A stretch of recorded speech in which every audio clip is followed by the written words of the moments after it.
Curtin Radio. Welcome back, everybody. Well, you may well have noticed a rather compelling television campaign from the Cancer Council where smokers wanting to quit are pleading for others not to smoke around them. In fact, these are the statistics, rather, which is absolutely horrible. I hate saying this because people that are smoking or trying to give up don't want to hear it, but it's a fact. 2 out of 3 smokers are going to die from their cigarette addiction. And of the 257,000 adults in WA who smoke, 171,000 people will die as a result. Joining us in the studio now is Daniel Yeo, who has quit. Daniel, have you quit? That's right, yes, I have quit cigarettes. Thank you very much. See, that's my problem. Like, everyone seems to always applaud the people who do quit smoking, but no one seems to care about the people who never started smoking in the first place. I want applause. No, I can't say that. I can't say that because I was smoking 100 years ago, it seems. When everyone was smoking, it was more than accepted, and all of a sudden, and I wasn't heavily into it, and I thought, what the heck am I doing one day when I woke up? Anyway, that's another story. But sure. Yes, here's applause to everybody that's never taken it up. Now, Sarah Beasley, who is with Make Smoking History campaign coordinator for the Cancer Council. Good day, Sarah. Hey, how are you doing? Good, thank you. You've grown up in an era where smoking was really sort of not considered part of the norm. Yeah, that's right. It's definitely come a long way from back in the 50s when it was about half the population that was smoking. Oh, it was, I mean, you couldn't ride a horse if you didn't smoke. That's right. You know, they promoted it, of course, the Marlboro Man and all those things. We're all very aware of that. Yeah. And, of course, the campaign that's been going on since, the 70s? Probably, yeah. I mean, our campaign, Make Smoking History, is since 2000, but before that it was called something different, a quick campaign, and before that probably something different again, but yeah. And I was just sharing with you, Professor Mike Daub started talking about the terrible things that can happen to smokers so many years ago, and we'd get a call and say, oh, Professor Mike Daub's on the phone again. He wants to talk about this anti-smoking thing. Oh, my God, he's back on the phone again. But I tell you what, perseverance has seen some incredible results. Yeah, definitely. Not just Australia, but around the world. Yeah, that's right. Australia's a front runner in some of the things we've got going on, like plain packaging and that. But yeah, definitely people are picking up on that as well. Now, that's a very good point. The plain packaging. I just wanted to ask you, and also Daniel, when you saw the awful graphic photographs on the front of this, didn't that make you stop and think? It does make you stop and think for a while, but I think for a lot of smokers out there, like, you do eventually become like used to the images, and then over time you become desensitized, and then it reaches a point where like you don't really take in what it is that the health warnings are saying. So I think they are effective in helping young kids or teenagers or whatever to not pick up the habit in the first place, but they probably don't do much to stop current smokers. That tells you something, doesn't it? Yeah, I have heard that once or twice. Yeah, but it's interesting that, and I think we're all in denial when we're taking risks against our health, whether it's excessive in food, alcohol, or cigarettes or drugs. Well, cigarettes are drugs, I suppose, as well. Yep. So it's not going to happen to you. Is that what you thought? Yeah, well, I mean, that's what I thought. That's probably what most people out there think when they first pick up the habit. They think it's not going to happen to me. But like the statistics that you just read out at the start, like they are pretty alarming and they are pretty scary. Yeah. If we had that many road deaths, my gosh, we'd be absolutely beside ourselves. Yeah, exactly. Look, I know a lot of people that smoke that don't want to. And is that how you felt? And incidentally, before we get to there, why did you take it up? Well, I started smoking when I was 14. That's very young, isn't it? Yeah, it is. Were you here in Australia then? I wasn't in Australia when I was 14. I was living back in Singapore, actually, where smoking is a lot more culturally accepted. Exactly. But even at that age, like 14 or 15 years old, like I don't think it's a good habit to pick up at any age, really. No. Well, you say that now. But was it peer pressure? Were all your mates It was smoking? Definitely peer pressure. I think peer pressure was pretty much the only reason why I started in the first place, because I thought it was cool. Everyone else around me seemed to be doing it. To be accepted, yeah. Yeah, there's not like your mate who smokes says, come on, you're not a man unless you smoke. It's not like that. It's just that everyone is, and it's like someone that doesn't want to have a drink of alcohol. Exactly. Like, it's sort of frowned upon if you don't really accept it, and if you, especially since everyone else is doing it, you think to yourself, like, it's normal.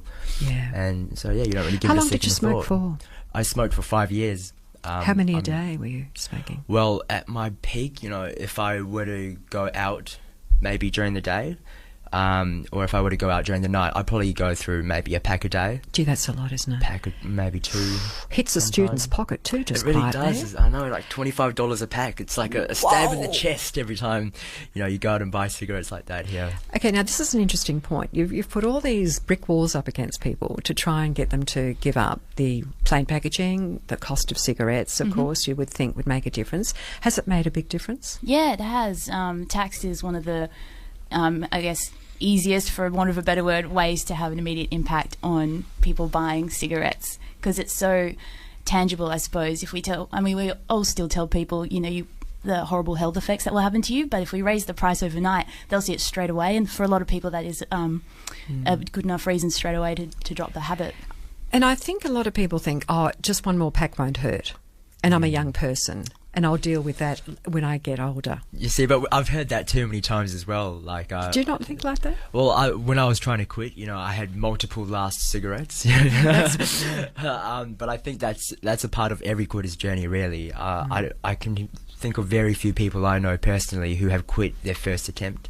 And I think you could probably say the same, Sarah? Yeah, definitely. Yeah. I run our Make Smoking History Facebook page, and people say they've quit. The average is about 7 times, but I've seen people say about 20 plus. Yeah. They've kept trying to quit, and I think it comes around to like what you have in place to help with your triggers and how ready you really are. I was about to ask that. Yeah. Now, to have a trigger to have a cigarette, a lot of people look at having a cigarette or feel having a cigarette is going to calm them.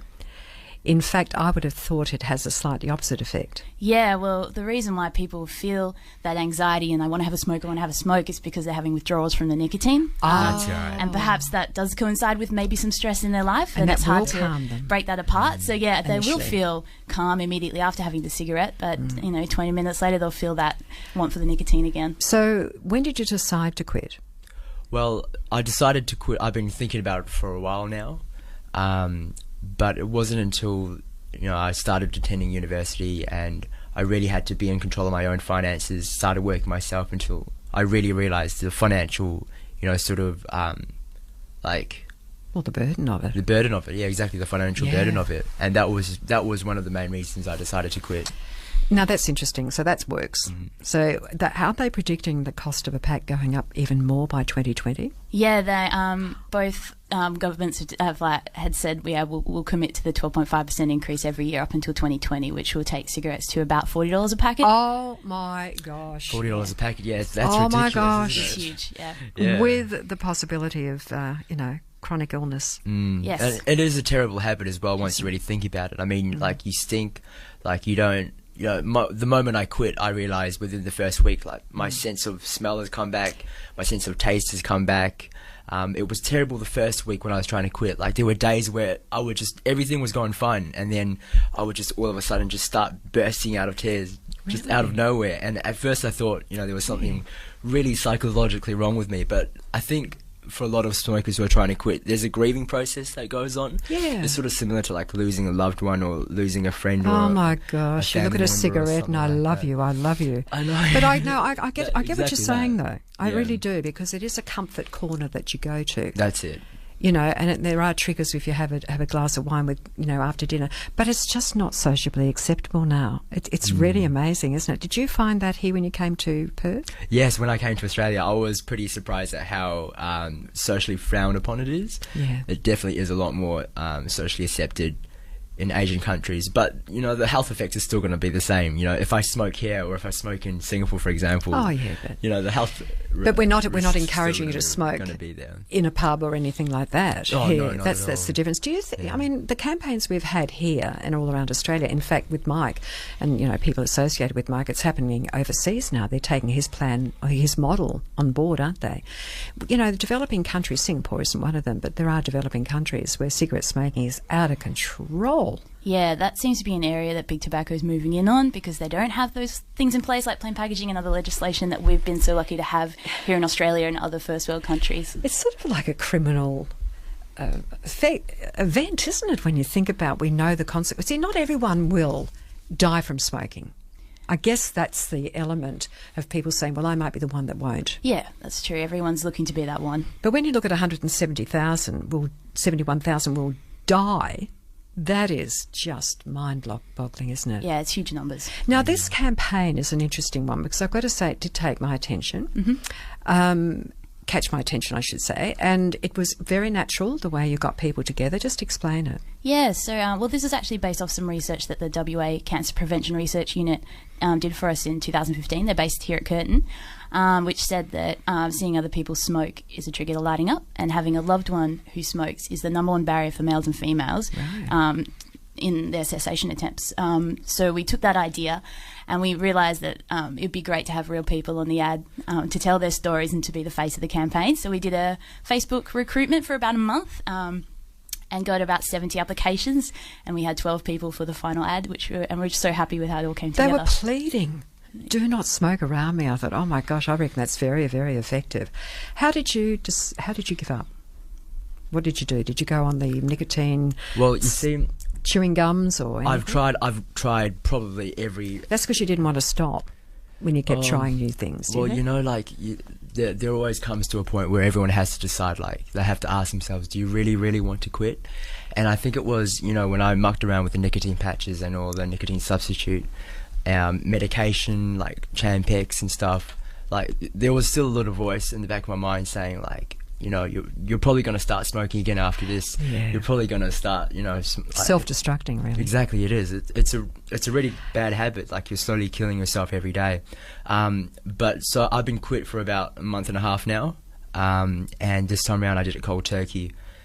And I think cold turkey is probably the best way to go because, you know, people say to me, oh, you know, you could cut down your cigarettes. You could probably have, like, instead of 5, you could cut down to 2. Yeah. But I think that's just their excuse for carry on being addicted to the nicotine. Do you know what I'm hearing here is how powerful this drug is? Oh, yeah. What mind and body control it has. Exactly. That is phenomenal. That really is very scary. I mean, it's like someone on another form of drug, you know, that they're addicted to, cigarette smoking. So are your friends not smoking around you? Are they doing the right thing? They are doing the right thing. I've got a lot of supportive friends. And yeah, like, I mean, as to say, since I was, I am an ex-smoker, I do have to get used to having people smoke around me. You know, it was really hard in the first few days when I was quitting, but now I've gotten more used to it now. And I can sort of, you know, be around people who do smoke. Otherwise, I'd lose all my friends. I was about to say, all your friends are still smoking. See, I don't have a friend that smokes, and I haven't seen anyone smoke around any of us for years now. Okay. But we're older. We're old. You're young, and it's a different culture, isn't it? Are we seeing a lot of young people not trying and starting up as a result of campaigns? Yeah, well, the rates of smoking among children, so under 18-year-olds, is a record low. It's less than 5%. Why do you think that's the case? I think it's a number of things. The campaigns definitely. When we ran a campaign last year, we had an email from a lady saying that her 3-year-old son had seen it on TV and came up to her while she was smoking out the back and said, "Mum, if you smoke, your lungs will look like those ones." Oh, that is so good. She said, you know, I threw the cigarette right there and then. That's the next generation that you obviously have to get the message to. And have you obviously researched how you can get to a child's thinking? There's actually some research that says that children pick up on the, I guess, adult ads that we're doing at the moment. Yeah. We are looking into doing some more research at the end of this year just to check that's still the case. But, yeah, I mean, kids are clever. You're like the Grim Reaper with your ads. I mean, that sponge that squeezed out all that nicotine and everything. I mean, that was pretty gruesome. And the black lungs and everything. I mean, it is, but you have to be very factual about it. Yeah, for sure. This is the truth. Yeah. So, okay, what about you, Daniel? This is a smoke-free campus, might I say.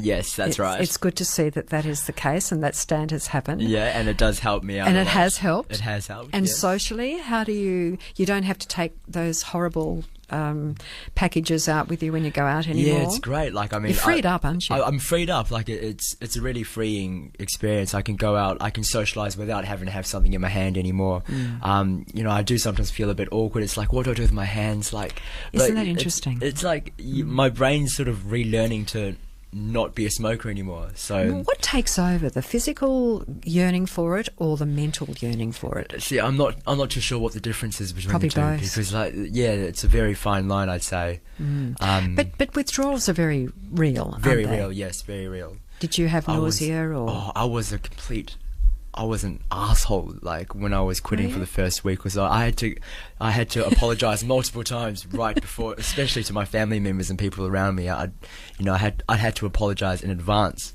If I get cranky and... Yes. Okay. Once again, it reinforces how strong a hold this has on you. And nicotine goes back a long time, doesn't it? Tobacco goes back right back in history. Oh, definitely. Yeah, it does. Yeah. I mean, it used to be a payment, back in the day when things were starting off in Australia instead of money. So, it goes back a long way. Well, thankfully, it has worked. But you've still got a pretty high percentage of people that are going admitted to hospital, not perhaps passing away, but in fact, one of your ladies in there, I think she got admitted. There we are, Taryn Cook. She'd been smoking for 30 years. She got admitted to hospital with pneumonia, and that's what did it for her. Yep. Sometimes it's a trigger. Was there a trigger with yourself? A trigger to quit smoking? Yes, like, a friend of mine has passed away or whatever. Well, I don't think... I wouldn't say there was one specific trigger that made me want to quit smoking. It was... because I had always known that I wanted to quit for a while. It was something... You knew it was wrong for you. I knew it was wrong for me. I mean... I knew that from the start, really, but it wasn't really until recently where I really gave it my all. And now that I am smoke free, I'm a lot happier than I was before. Did you get cranky when people said, "Do you really have to smoke"? Did you find that was annoying? Do I really have to smoke? Yeah, we know how people would say, "Oh, come on, do you really have to smoke?" They nagged you a bit. Yeah, like especially when you are a smoker, because people who have never smoked in the first place, they seem to just not understand. Well, it's true. Yeah, like they say to you, you want to quit smoking, just put it down, just God's stop. sake. That's it's a lot easier said than done. So, really. what's your advice to people? To quitting smoking? Well, you have to ask yourself, you have to be completely honest with yourself if you want to quit smoking or not. Because if you don't want to quit, even if there's that little voice inside in the back of your mind saying you don't want to 100% fully quit, then I don't think you should really try. But when the time comes and you know that it's time to quit, you will quit. Does it help if you have more knowledge about the bad effects it does have on you? If you were to want to think, I might give up, let me just see what could happen to me. Yeah, it does help. I remember sometimes during the time when I was trying to quit, when the cravings came in, every time they would only last for about 5 or 10 minutes. But one of the ways I would distract myself and get the cravings to sort of run over would be me to pull out this app called My Quit Buddy, and it's this great app. I downloaded it off the App Store. It's a free app, and you can read up a lot of information on it. It gives you a lot of health information, the risks to smoking and all that. And every time you get a craving, every time I got a craving, I just pulled out my phone and I flicked through the app, and So it reinforces the good side of giving up smoking. It's like someone, if they've got a drinking problem, they've got a phone buddy. That's right. That was a technical replacement for it all. That's fantastic. Yeah. Well, keep at it. Thank you. You've got your taste back. You can. You're accepted by society. A lot more than I was before. No, it's wonderful, and keep the campaigns coming, won't you, Sarah? Yeah, of course. I think that's it's a very effective one. And you're right. Young children now are very aware of it, and they would probably, because they don't see that many smoking around them anymore. Yeah, very true. Yeah. And if you've adults in a home with children, you've got a responsibility, haven't you? Yeah, that's right. Secondhand smoking's always there. Yeah, this is Mum telling you what to do. Very nice to meet you both. Thank you for joining us. Thank you. Purely commercial.